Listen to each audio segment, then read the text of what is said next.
is the true mystic, not he who lights no fire and performs no work. Yam sanyasam iti prahur yogam tam vidi pandava na hyasanyasta sankalpo yogi bhavati kashchana. What is called renunciation is the same as yoga or linking oneself with the Supreme. For no one can become a yogi unless he renounces the desire for sense gratification. It's like a concert. It's like vibrating the chair. Arurukshur munir yogam karma karanam uchate yoga rudasya tasyaiva shama karanam uchate. For one who is a neophyte in the eightfold yoga system, work is said to be the means. And for one who has already attained to yoga, cessation of all material activities is said to be the means. Yadahi nindriyarteshu na karmashvanusajate sarva sankalpa sannyasi yoga rudhas taduchite. A person is said to have attained to yoga when, having renounced all material desires, he neither acts for sense gratification nor engages in fruitive activities. Udared atmanatmanam natmanam avasadayat atmaiva hyatmano bandhur atmaiva ripur atmanaha. A man must elevate himself by his own mind, not degrade himself. The mind is the friend of the conditioned soul and his enemy as well. Bandhur atmatmanastasya yenatmaivatmanajitaha anatmanastu shatrudve varte tatmaiva shatruvat. For him who has conquered the mind is the best of friends. But for one who has failed to do so, his very mind will be the greatest enemy.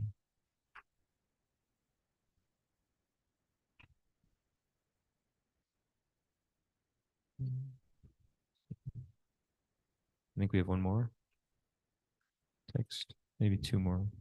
No, we have one more. Jitatmana prashantasya paramatma samahitaha shitoshna sukadukeshu tatamana pramanayo. For one who has conquered the mind, the supersoul is already reached, for he has attained tranquility. To such a man, happiness and distress, heat and cold, honor and dishonor are all the same.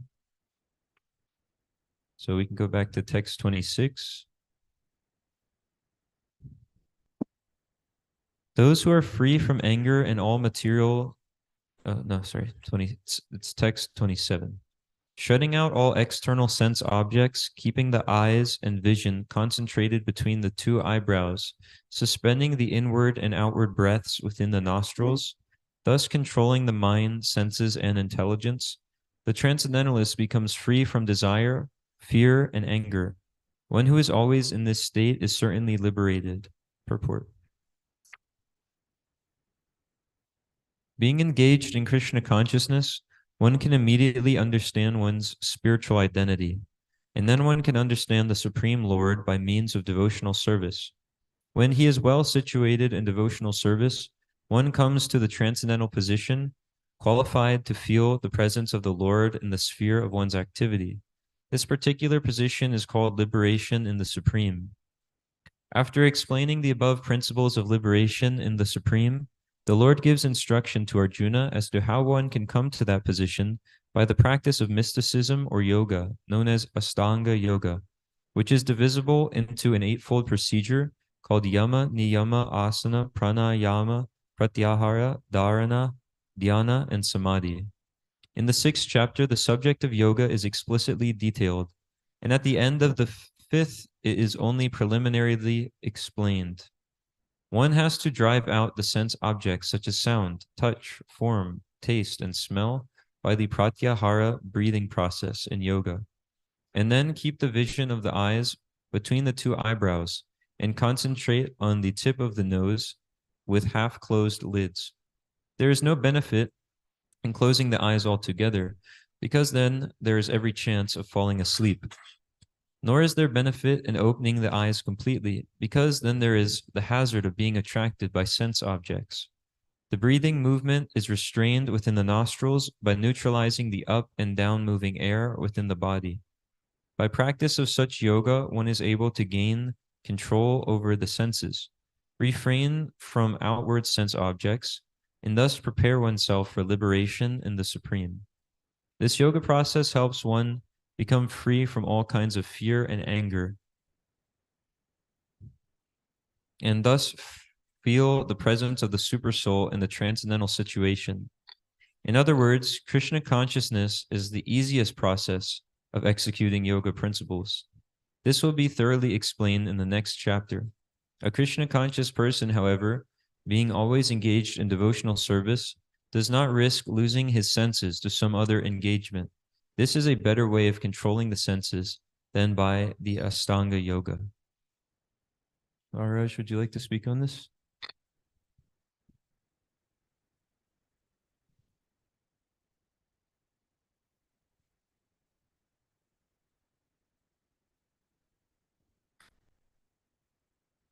Yes, because Krishna is he himself is the ultimate goal. So he's naturally available to the yogis who want to become one, or they want to make spiritual progress. They want to be in touch with the Supreme. So they naturally be attracted to Krishna. And by their devotional activities, they're getting all the benefits of performing the Ashtanga yoga. And that method is very difficult for the people in this age. But this process of chanting and hearing and engaging in devotional service is very easy.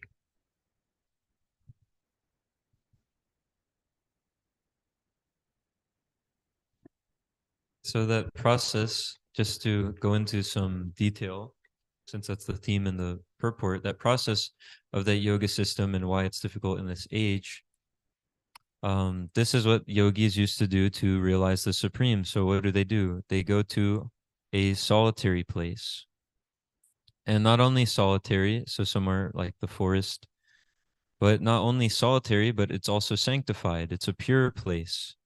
There's not pollution and airplanes and radio waves and all these.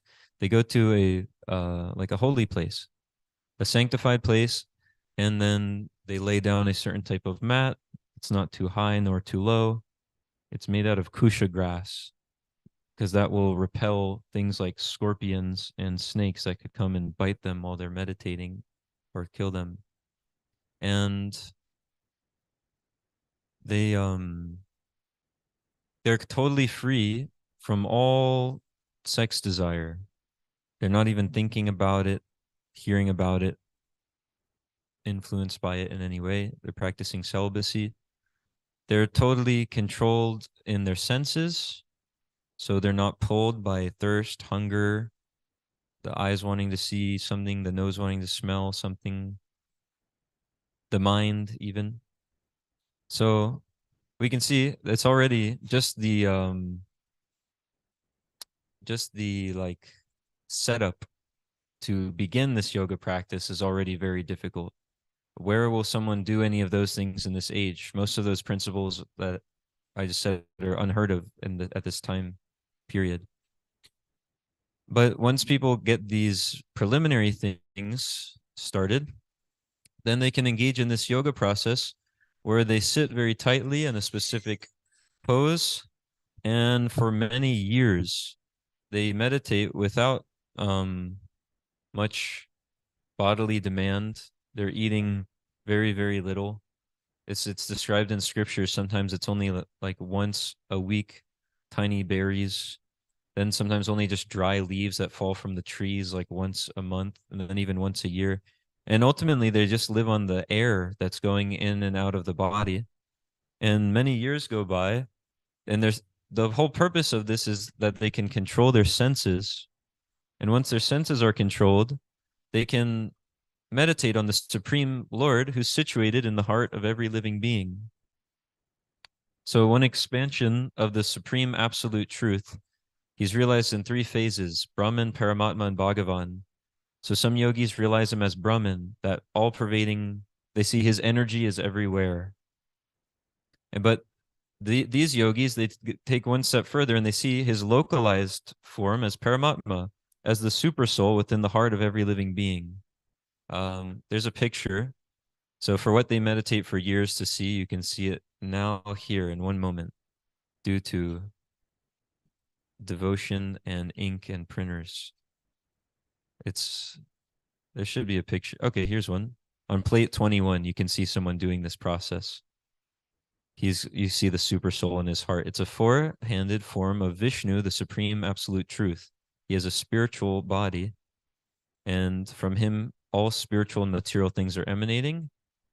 And he's in the heart of everyone, not just that yogi, but every living entity, even the plants. So the yogi, he's meditating so that he can block out all the senses, all the external energy of the world, and he sees what's inside. And that's the Supreme Lord. And not only the Supreme Lord, but just like when you see, if you're in darkness and the sun comes up, then you can also see yourself. So he also sees himself as the soul. And so like this, he becomes God conscious. But again, that took years to do. There was no eating. The senses were totally controlled. It is in a sanctified place. So we see this is it's not possible in this age because it also takes so many years that we don't actually live long enough to do this in this age.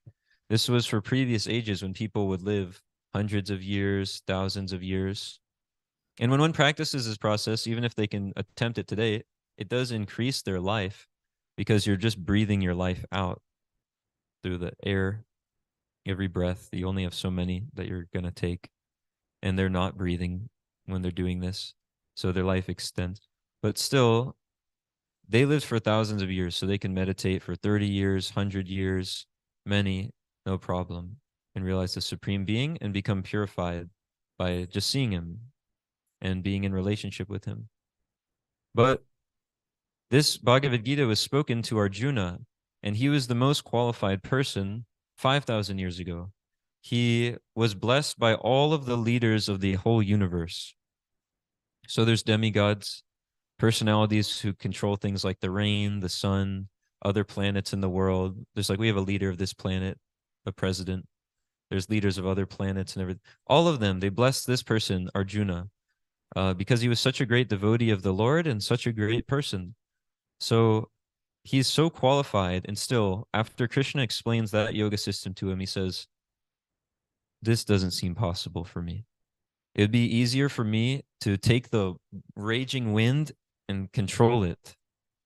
So that's not going to work practically for us to do that type of yoga system. But even better is what Krishna is instructing Arjuna to do.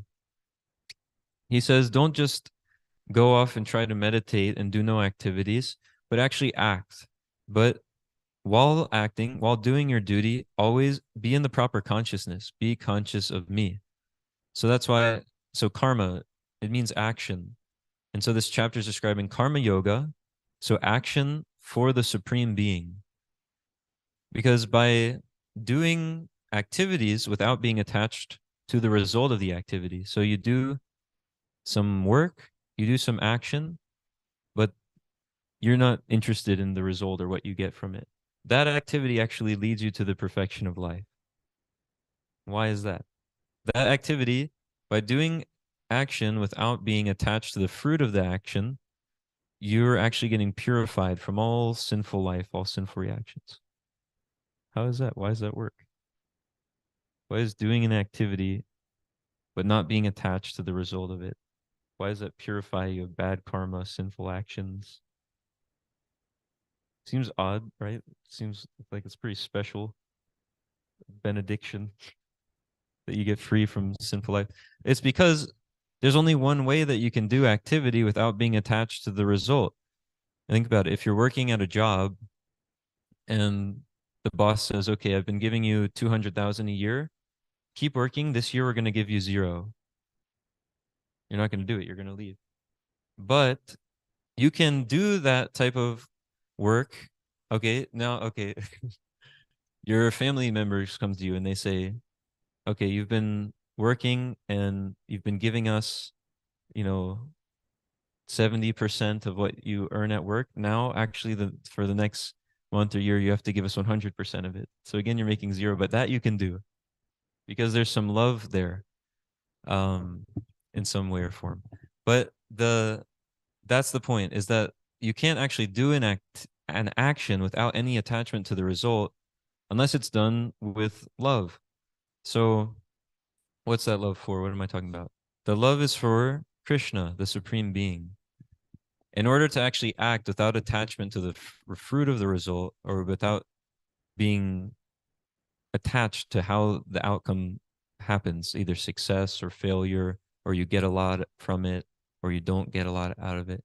The only way to do that is by doing the activity for Krishna, the Supreme Personality of Godhead. And the only way to do that is to have devotion for him or love for him. So by acting for the Supreme Being, being conscious of him, then one becomes purified from all sinful reactions and comes to the perfection of life. Why? Because Krishna, the Supreme Personality of Godhead, he's not affected by any action or reaction. He's above karma. So that's one thing that we're under in the material world, is everything is intricately arranged by the laws of nature. You do one activity and you have to do some result. We're always in debt in the material world. You're turning on the faucet, you're using up all that water. Where's it coming from? There's some ocean somewhere, some purifying plant, even higher than that. There's a demigod who's arranging all of that. You're in debt to that person. We see it on a small scale. The Kansas City sends you Kansas City water bill. But above that, even, there's higher beings who are providing all that water on the planet and how it's working. So you're indebted. You're indebted for the knowledge that you're getting from the saints and who've come before and spoken it, for so many things: food, water, shelter, heat. All of these things, we're using them. We see you usually pay a bill for most of these things, but we're using stuff all throughout the universe, and we're indebted to so many different personalities throughout the universe. But Krishna, he is the owner of all these things. So he's never under them. He doesn't get any karmic reaction. We do some activity, we get a sinful or a pious reaction. If you go and you take a lot of your money and you give it to a saintly person, like an actual saint, a saint, not a swindler,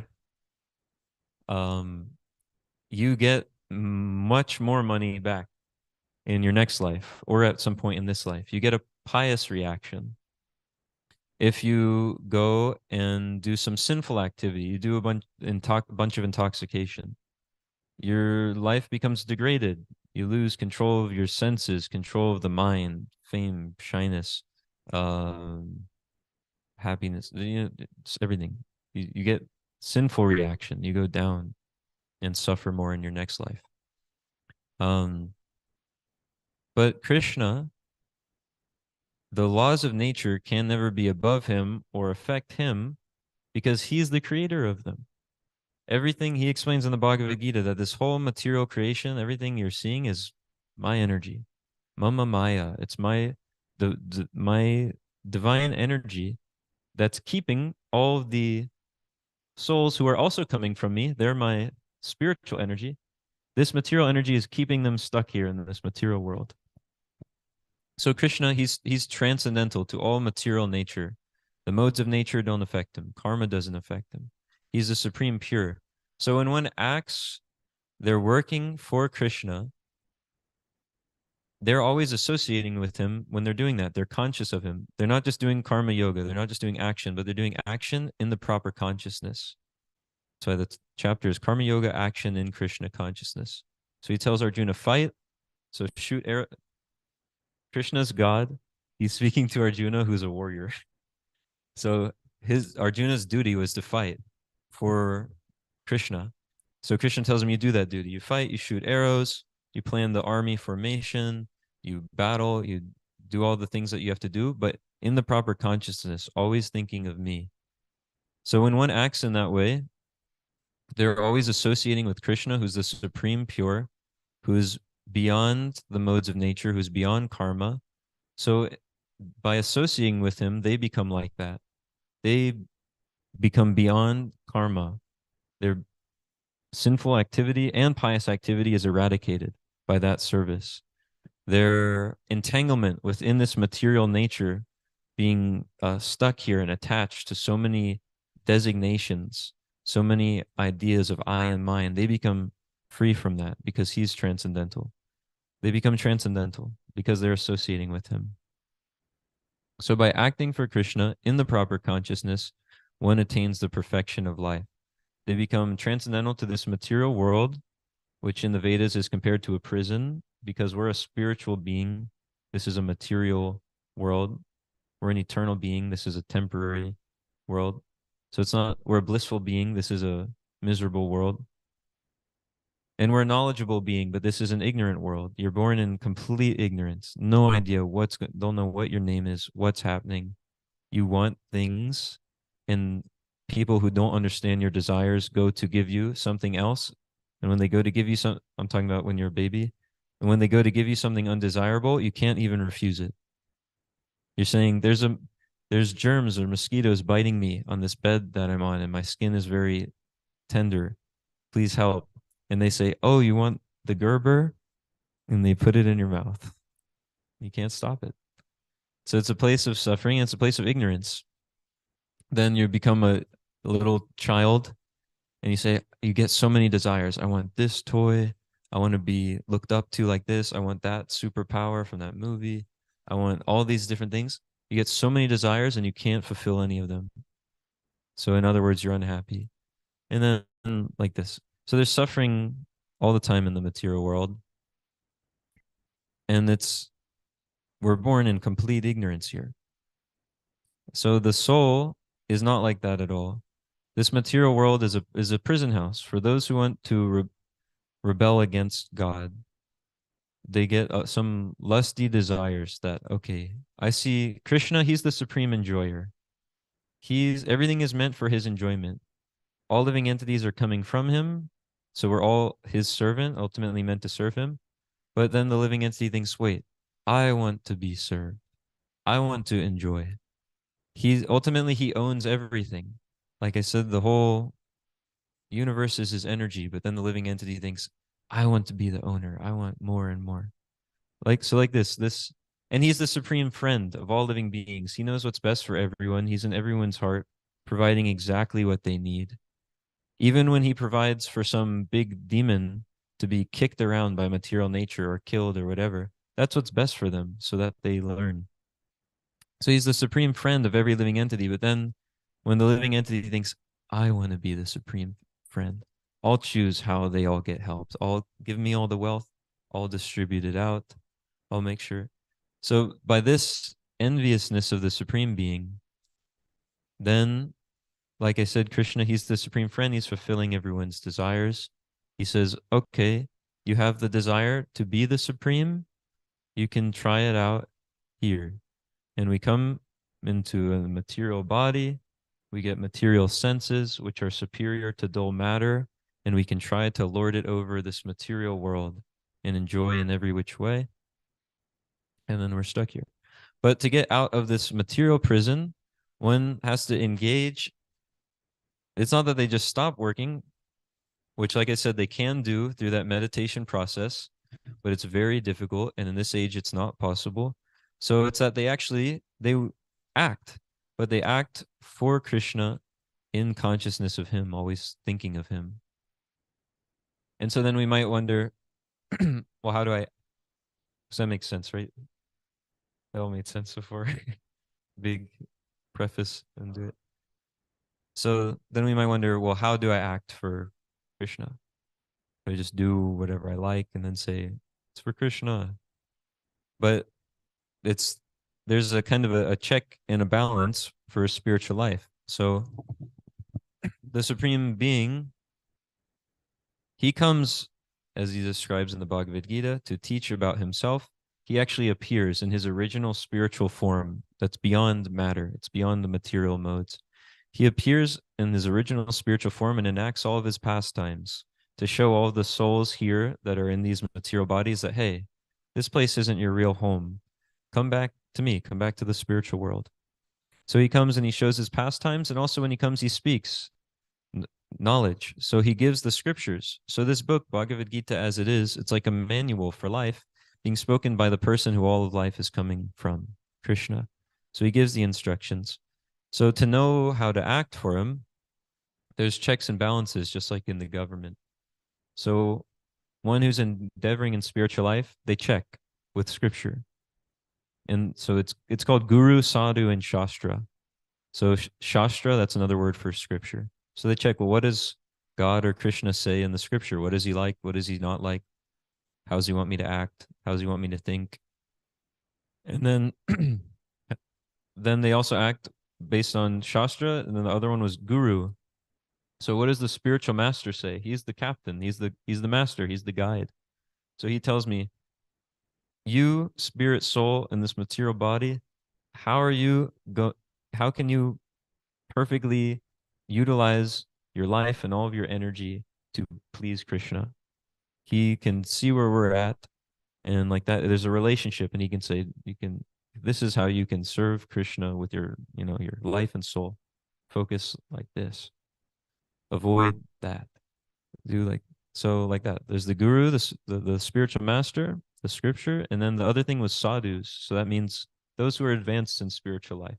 There's other souls who want to go back to Krishna and serve him, and they are serving him, and they might have been serving him for a long time very nicely, and they can also guide us and tell us, yeah, try for this, look out for that, do like this. So in this way we can know what Krishna likes, because he's a person. So we can see, what does he say himself, and then those who know him, what do they say about him, and then we can serve him in that way. Not just that, okay, so I heard I have to serve, to perfect my life I have to serve Krishna and be conscious of him. So now I do whatever I like, and I think Krishna and say it was for him. It's not that I just go on doing the same thing. But we should actually see, what kind of activities does Krishna like? How does he like me to speak? How does he like me to move about in the world? And ultimately, what it really comes down to is we need a spiritual master. That's what Krishna tells Arjuna. So he says, approach someone who's seen the truth, render service unto him, inquire from him submissively, and he'll impart the truth to you. So we need a spiritual master, someone to guide the ship, because we're not going to make it on our own in this material world. There's no chance. We've been in this material world for a long time. We see we're still not satisfied. But by serving a spiritual master, they can actually instruct us on how to serve Krishna. So we can think, how does my spiritual master want me to act? Is this act pleasing to him right now? Is the way I'm thinking pleasing to him? Is the way I'm speaking? Is the way I'm eating? Is the way I'm moving about? Is everything.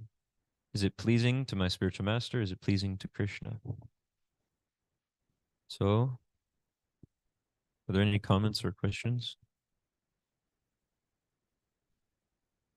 Okay, I can go to the next text.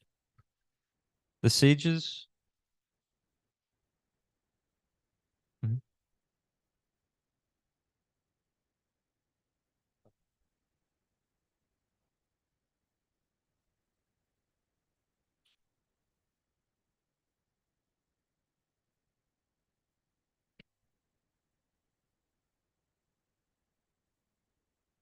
Yeah, so um I wanted to ask about this. You said, is this pleasing to my spiritual master? Is that pleasing to my spiritual master?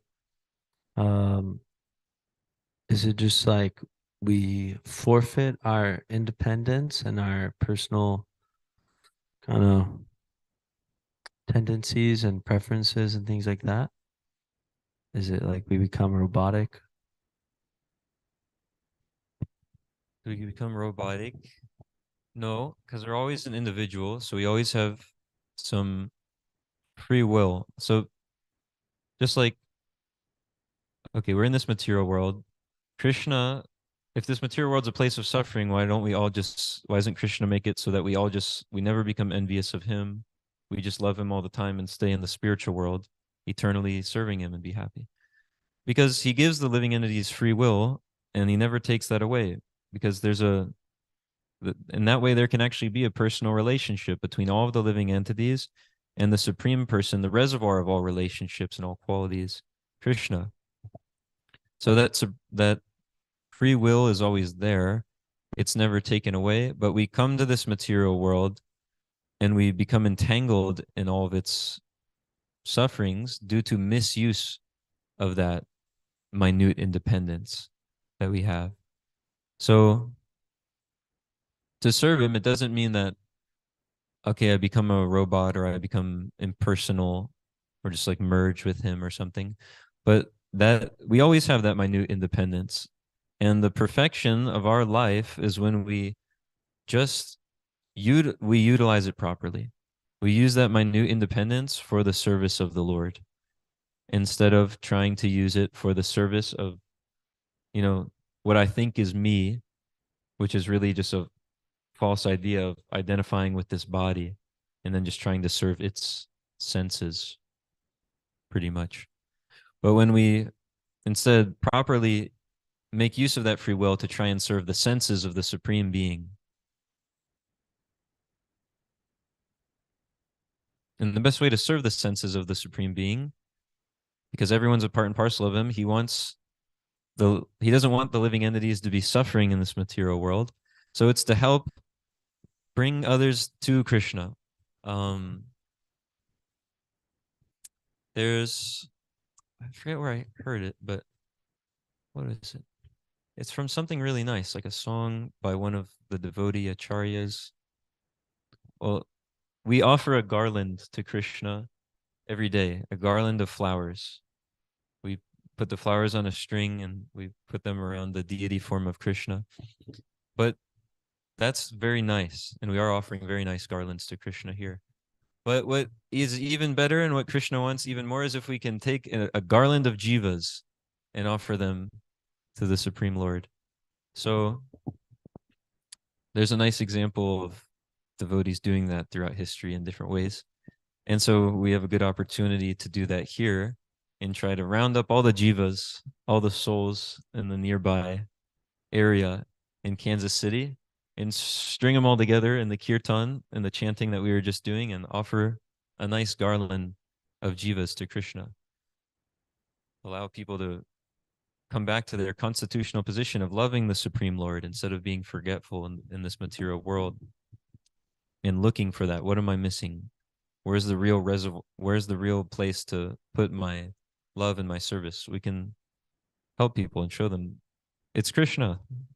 We can bring them back. There's so many different preaching endeavors. Bhakta program, Harinam, Sankirtan, all of these things, book distribution.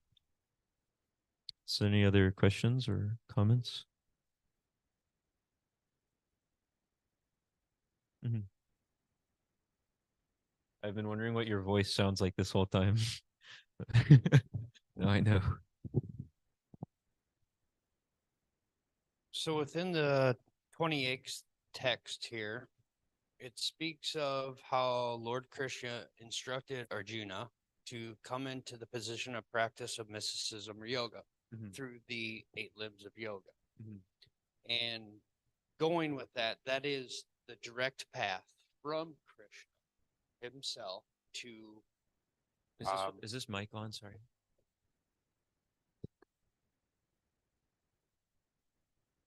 How about now? There you go. There we go.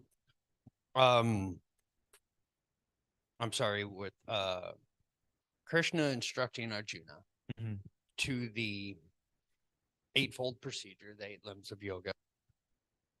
Going through each direct one, I guess just the way I'm trying to explain it and wrap it in my head, if Krishna is stating these are your direct paths to this serene, supreme place in this unity of yoga, correct? Where does devotion fall into any of those? Yeah. So this is one point on why it's extremely important and essential and urgent that we actually read this whole Bhagavad Gita like right away as soon as possible, because it's a Krishna's full instructions to the living entity on how to get out of this entanglement of birth and death that we're in. But there's many things he says, but the culmination of it is that he says the one who's most dear to me is the bhakti yogi, one who is actually serving me with love and devotion. And so, but to get to that point, first he shows, because if you want to say that something is best, it's to put it into perspective, you have to compare it to other things. So before that, he shows all the other processes, each thing, how they lead you to the perfection of life. And then he shows what is the topmost process, and that's to actually act for me with love and devotion all the time. But this, to answer more specifically what you were saying, is how does devotion actually come into this particular process that he's talking about here, which if we keep reading, you'll see he doesn't say, he says that this is not the highest process, this eightfold yoga path, but he explains that this is one of the processes to realize the supreme. But then the most qualified person who he's talking to says, yeah, I'm not able to do that. And so then we can see, well, where are we at in comparison to that, to Arjuna? So then Krishna goes on and explains to him what is the best thing that he should do, which is to act for Krishna. But the way that devotion actually plays a part in this eightfold yoga process is it's a way of realizing God, not just meditating on like a void or just emptying the mind, but devotion, because it's a way to realize the form of Krishna in the heart of the living being. That's the whole purpose of it. But it's for those who are really attached to the bodily concept of life. You know, they think, I need to do something with this body and these senses in order to get some result. So it's like a kind of a gymnastic type of process for them who are really attached to this body. If you just tell them, sit down, chant Hare Krishna, that's not enough. They need more. So, okay, sit down, sit in this mechanical type of way, put this foot on the inner thigh, put this one on this thigh. You breathe in a certain way, stop the breath. And like that, it's a whole process. Then lifting your life air through some like meditation to different energy points in the body. And then envisioning, this is where it comes into the devotion. So after all that, to control the senses, now envision this specific form of Krishna in that part of the body. So there's different forms of Krishna for each of these different energy centers in the body, but it's all based around Krishna. Purpose isn't just to clear the mind, but it's to control the senses so that they can just fix the mind on the form of the Supreme Personality of Godhead. His lotus feet are like this, ruby red toenails, they're effulgent. He's wearing a shining yellow dhoti.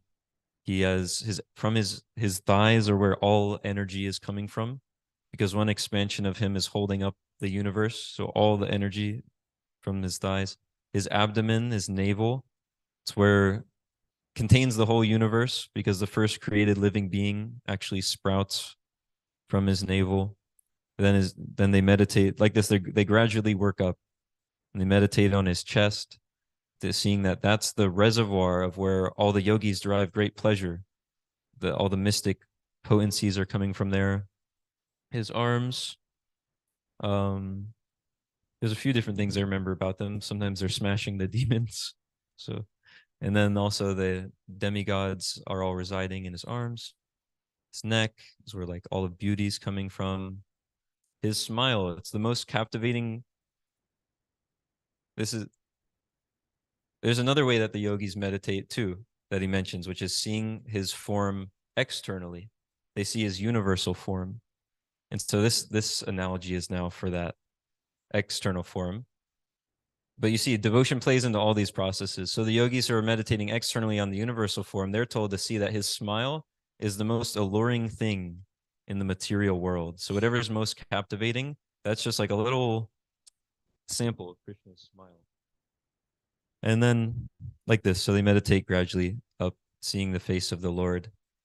And yeah, they see the personal form of the Lord. So it's all based on devotion. All these different yoga processes, they're based on seeing how the Lord is actually, how Krishna in his personal form is the reservoir of everything, whatever someone is aiming for. And not just what people are aiming for, but the very foundation of their life, their very breath, everything, it's coming from him. Is that okay?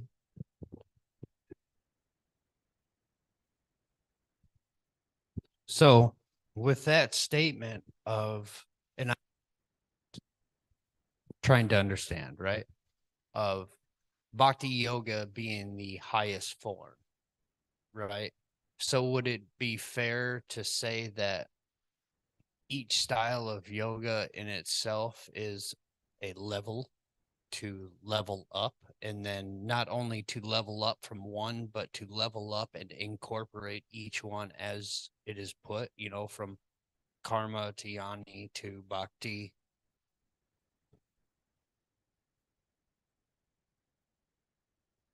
Yeah.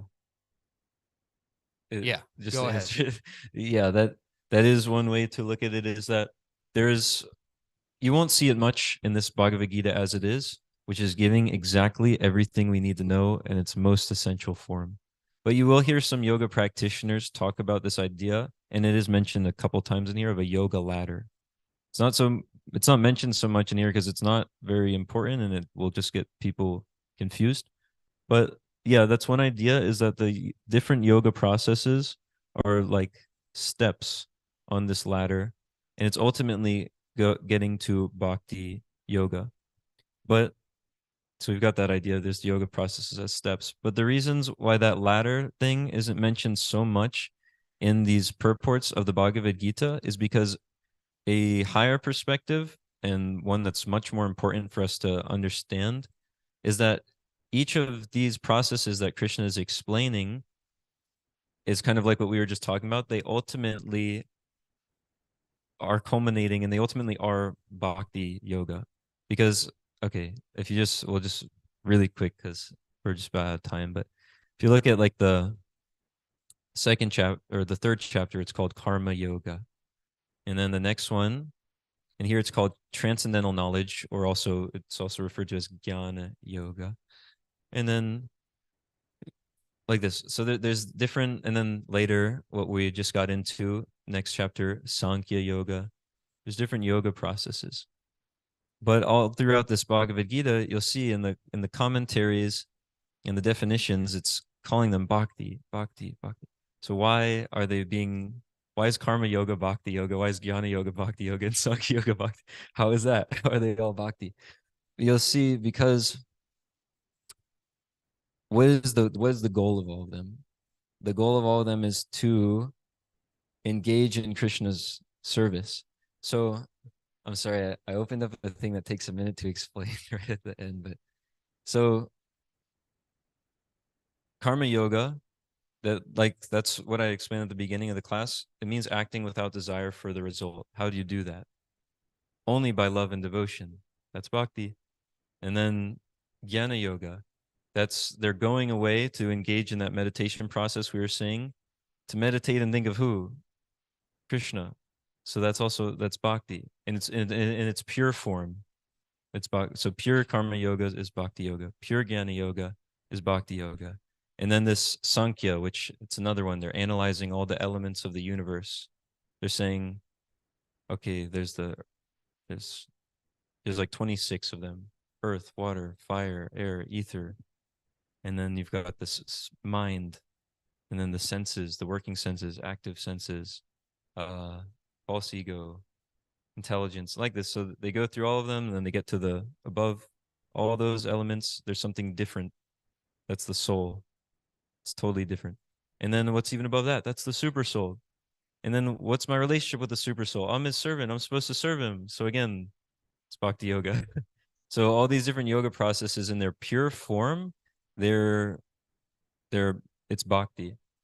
So that's what Krishna is talking about in the whole Bhagavad Gita. He's saying, just act for me, just surrender unto me with love and devotion. And that's the perfection of your life. So yeah, and what you said is also correct, that the different yoga processes are also like different steps on the ladder. But in their pure form, what are they all leading to? That's love and devotion to Krishna. Okay, thank you so much for the nice questions. Bhagavad Gita as it is, ki jai. Srila Prabhupada ki jai.